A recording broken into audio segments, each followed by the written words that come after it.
tudo bem com vocês? Sejam todos bem-vindos à nossa aula. Hoje nós vamos dar continuidade ao capítulo 3, fazendo a correção do dever de casa, beleza? Eu pedi que vocês fizessem as questões 2 e 3 da página 17, não foi isso? Que abordam justamente o conteúdo da videoaula da semana passada, né? Nós estudamos as orações subordinadas substantivas. Então vamos lá, questão 2 pede para vocês preencherem os parênteses de acordo com os seguintes códigos, né? Então a gente tem na verdade aqui letra A, para oração subordinada substantiva objetiva direta, ou seja, para as orações que funcionam como objeto direto. Oração subordinada substantiva subjetiva, né, para as orações que funcionam como sujeito. E oração subordinada substantiva predicativa, para as orações que funcionam como predicativo, beleza? Então vamos lá. Foi confirmado que o ministro visitará nossa cidade. Então, em primeiro lugar, nós temos dois verbos aqui, né? Na verdade, uma locução verbal, foi confirmado, é o primeiro verbo. O segundo, visitará. Então, nós temos duas orações. Então, a primeira delas é foi confirmado e a segunda é essa que é introduzida pelo que. A oração introduzida pelo que é a subordinada, né? Vocês se lembram de que esse que é a conjunção integrante que introduz a oração subordinada, que quando ela é desenvolvida? Então vamos lá.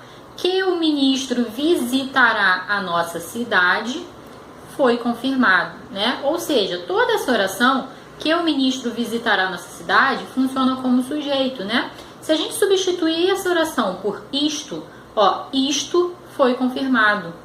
Perceberam? Então, que o ministro visitará a nossa cidade é uma oração que funciona como sujeito. A gente vai colocar aqui, então, a letra B. Ela é classificada como subjetiva, tá? É normal que as orações subjetivas venham depois do verbo. Então, é muito comum esse tipo de estrutura, tá? Verbo e depois a oração subjetiva. Bem, segunda opção a gente tem aqui, ó. A questão é se ele virá. Então, a gente tem a primeira oração, que é a oração principal, né? A gente chama de oração principal, que é a questão é. E a segunda oração é se ele virá, tá? Essa oração está sendo introduzida pelo se, que também funciona aqui como conjunção integrante, tá? Então, as orações subordinadas substantivas, elas podem ser introduzidas pelo que ou pelo se, tá? Que são conjunções integrantes. Bem, a questão sujeito é, a gente tem um verbo de ligação. Então, quando a gente tem um sujeito e um verbo de ligação, o que vem depois, gente? Um predicativo do sujeito, ou seja, uma característica para o sujeito, né? Não é isso? O verbo de ligação é aquele que liga o sujeito a uma característica para o sujeito, ele não indica uma ação. Então, toda essa oração aqui, ó, se ele virá, funciona como predicativo do sujeito. Por isso, a gente vai colocar aqui a letra C. Oração subordinada substantiva predicativa. E por fim a gente tem aqui, ó, os alunos pediram que a prova fosse adiada. Ó, os alunos sujeito pediram. Quem pede, pede alguma coisa. Os alunos pediram o quê? Que a prova fosse adiada. Então toda essa oração, que a prova fosse adiada, completa o sentido do verbo pedir, funcionando por isso como um objeto do verbo, um objeto direto, já que não há nenhuma preposição aqui. Né? O objeto direto ele se liga diretamente ao verbo, completando seu sentido, e o objeto indireto ele é conectado ao verbo com o auxílio de uma preposição, de, com, tá? Por exemplo. Questão 3, então. Classifique as orações substantivas abaixo em completiva nominal ou objetiva direta. Esse exercício é interessante porque muitas vezes os alunos confundem o objeto indireto com o complemento nominal, uma vez que ambos têm, né, são introduzidos, eles têm na sua estrutura uma preposição. Né? O objeto indireto é aquele complemento verbal que se liga ao verbo por meio de uma preposição. E o complemento nominal também é um termo preposicionado, então isso acaba confundindo muitas vezes o aluno.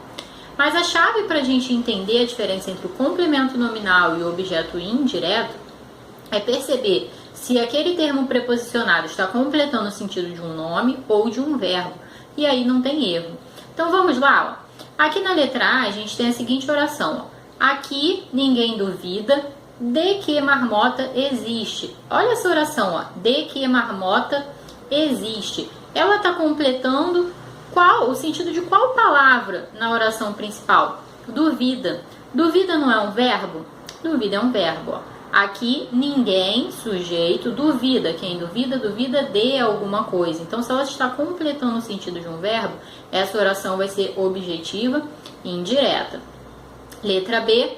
Estava convencido de que todos os habitantes da cidade eram ruins. Então, de que todos os habitantes da cidade eram ruins, está completando o sentido de convencido. Convencido é um adjetivo, não é um verbo, né? Então, a gente tem no caso aqui um complemento nominal, tá? Uma oração completiva nominal, beleza? Ó, a gente tem sujeito, né? Eu, o sujeito aqui não está expresso, mas a gente consegue identificar pela terminação do verbo. Então, o sujeito eu, o verbo estava, né? A gente tem convencido, que é um predicativo, né, do sujeito. Tá? Só que convencido é uma palavra que pede complemento nominal, né? Quem está convencido de alguma coisa. E aí, de que todos os habitantes da cidade eram ruins, está completando o sentido de convencido. Letra C, Fabiano tinha a certeza. Quem tem certeza de alguma coisa. Então, a palavra certeza também é uma palavra que pede complemento, não é isso? Certeza não é um verbo, certeza é um nome. Então, esse complemento, ó, de que não se acabaria tão cedo, é também um complemento nominal. Então, essa oração funciona como uma oração subordinada, substantiva, completiva, nominal. E para concluir, letra D, o lazer não... Aqui houve um errinho também de digitação, tá, gente? Deveria ser não se limita à ideia de que se possa viajar à praia ou ao campo durante as férias. Tá? Então, o lazer não se limita a quê? A ideia. Que ideia? A ideia de que se possa viajar à praia ou ao campo durante as férias. Então, toda essa oração em destaque aqui está completando o sentido de ideia, tá? Portanto, a gente tem mais uma vez um complemento nominal. Beleza? Então, para diferenciar o complemento nominal do objeto indireto, a gente precisa ver se o termo está completando o sentido de um nome, né? Um adjetivo, um substantivo, um advérbio ou um verbo. Ok? Então é isso, gente. Vamos ficar por aqui. Por hoje é só. No final dessa videoaula eu vou deixar a descrição da atividade devolutiva e do dever de casa, tá bom? Beijinho pra vocês e até a próxima. Tchau!